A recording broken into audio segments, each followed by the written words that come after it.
Hi everybody, welcome to this special edition of Hey It's Hayley, which is not coming live to you on Instagram as we usually do, but I'm very proud to say recorded here in the Global Fund for Children offices in DC and coming to you on YouTube and Instagram and other social media channels.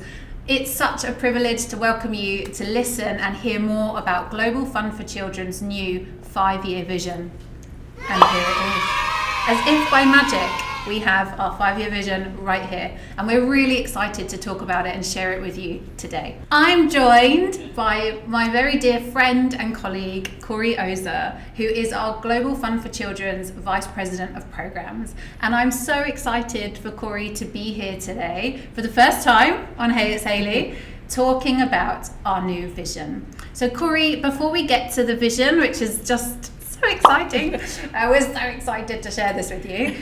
Before we get there, can you tell our gorgeous listeners and watchers and viewers who you are, what you do at GFC, and just tell us a little bit more about who you are.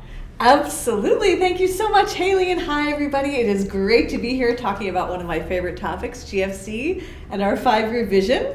I work as the Vice President of Programs at GFC. I've been with the organization about 5.5 years, and I have the amazing chance to work across all of our regional teams on the work we do with community-based partners around the world, also on our learning work and our influencing work in the world. So I really love my job. And I kind of feel like we're in the most exciting phase we've ever had at GFC. Absolutely. There's been so much change, so much growth in such a positive way, and it's so much of that is contained in our strategy. We wanted to have something that was engaging, something that was fun, and something that we could really develop together with all of the people that are part of our network and not stop working. We didn't want to say we're not going to disperse grants. We're going to take a year off. We're going to design something completely different. We wanted to really keep up our operations at the same time we were developing this. Can you talk a bit more about those beginning days and how long ago that was when we started on the vision? Yeah, absolutely. It was a good 1.5 years ago when we first started talking about this, because we were coming up to the end of our strategy and vision that was in place at the time, and we were thinking, yes, should we have somebody external do this? And we decided, no, we can actually do it ourselves, because we had a clear vision of what we wanted the process to look like. So it was really important to us that we not sit with a few of us in a room and come up with some ideas, but we really reach out to all of the people that were part of our network. And the key to that is our partners. Yeah. So we had some really important conversations with partners, because if our strategy didn't reflect what our partners are asking us to do, then what does it mean for us? Because that's really at the heart and soul of who we are. We also have a youth leadership council, and we tapped into their ideas. That was really important. We talked to our whole staff and got our staff involved. We got our board members involved, all of the people that were part of making up who we are. And we did a lot of reading and research to understand what are the trends happening in the world, what are the trends happening in philanthropy, and how do we fit in, what is our niche? Because that's important. If we're sort of in a silo by ourselves and we're not reflecting what's happening in the larger space, then we're not really relevant. So all of those pieces were really important in the process. I really feel like we had a really thoughtful approach in amongst continuing to deliver the day-to-day of the organization. Yeah, I think that's a great point, because we realized that as we think about the different levels and different roles of staff across the organization, we wanted a space where people really felt that they could say what was on their minds without the pressure of maybe, my supervisor is in this conversation, or the head of the organization is also in this space. So we created groups based on people's roles within the organization, so it felt a little bit more like people had a space to really talk about what were they excited about, what were some of the things that they might be worried about, as we really tried to get a sense of what was on people's minds, where did people think that we could evolve and grow, what were we doing really well that people wanted to see more of. So having that space, having focus group discussions that were facilitated by our learning team was a great way to just listen and learn from our team. Yeah, I agree. And I think, it just gave space. It really did give space for staff to feel that they could authentically contribute.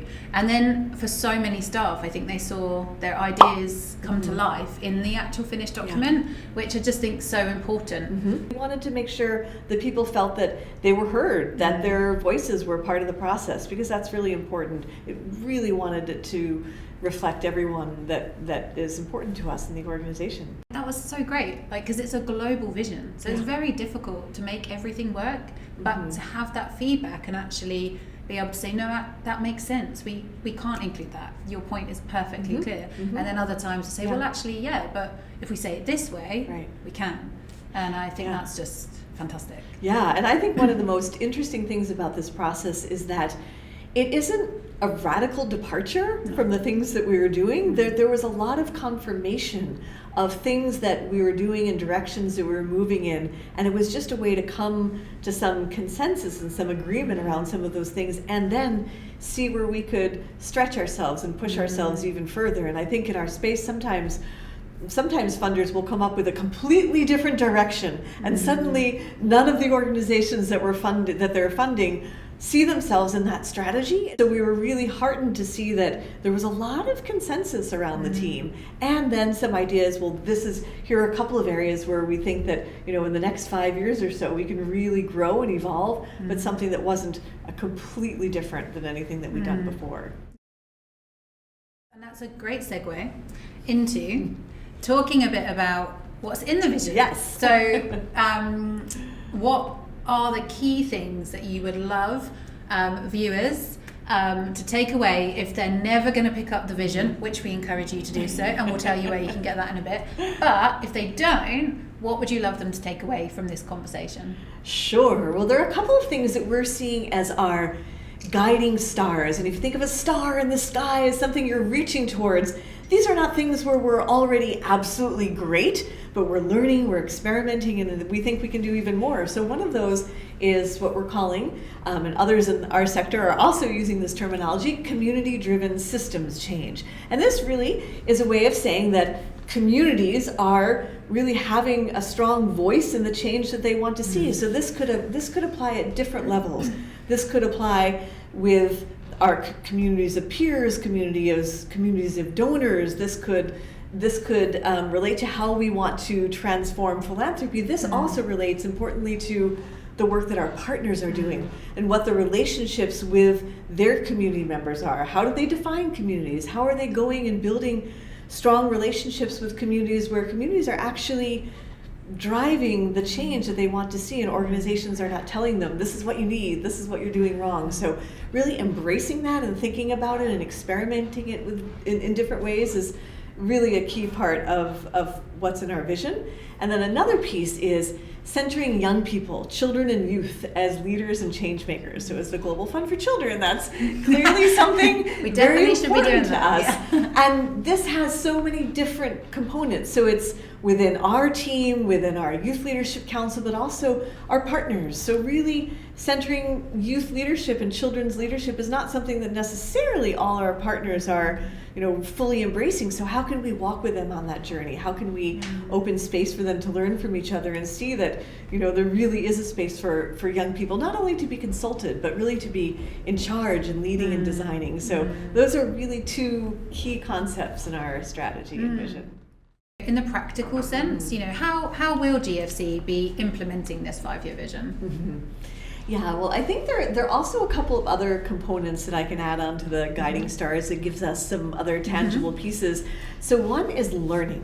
We see that learning is kind of underpinning everything that we do, and there's so much more that we can contribute in that space. And we also see influencing as something important. So what does influencing mean? It means that there's certain values that GFC has around the space of philanthropy, and we want to see other people embracing some of those values. So how can we have a positive effect on our sector, and what does that actually look like? We also have some ideas about how we want to strengthen our team and how we want to nurture and support our team, because we really feel that the work starts with us, and if we have people who feel listened to and heard and included, that they're going to be able to transmit those values with the partners and the relationships that we have. So within these areas, we're looking for some very concrete ways. So within learning, for example, we're looking at, what does having, learning a framework look like across all of our work, and how can we come together to really tell the story of the impact of our partners' work? How can we build a strategy for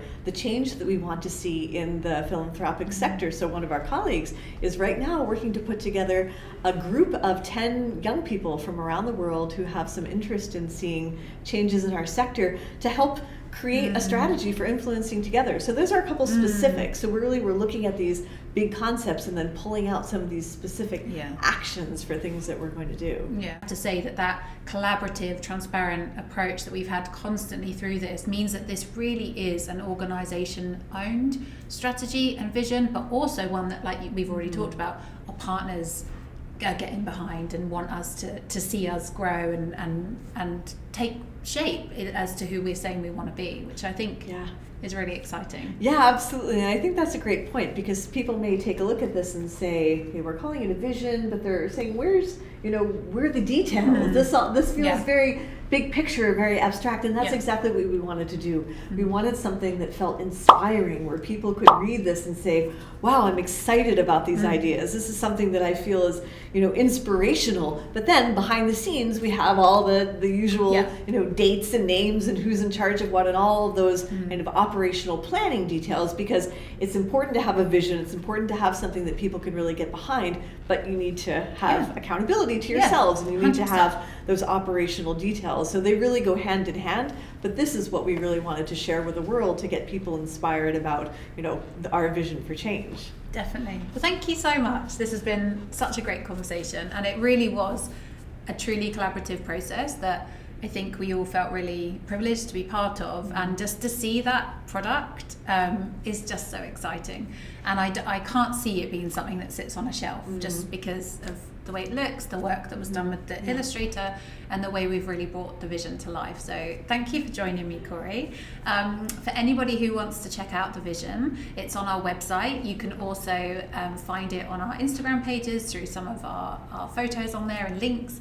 And go and have a look for the vision. And please send us feedback and engage with us and ask questions. We'd love to know what you think, and if you wanted any further information about how we built this without an external consultant, not that we've got anything against getting external help, but without stopping day-to-day work and really weaving it into the way we were operating during that time. Thank you. Wow, well, thank you so much for having me, Hayley. You're Thanks welcome. everyone for listening. Come back again soon.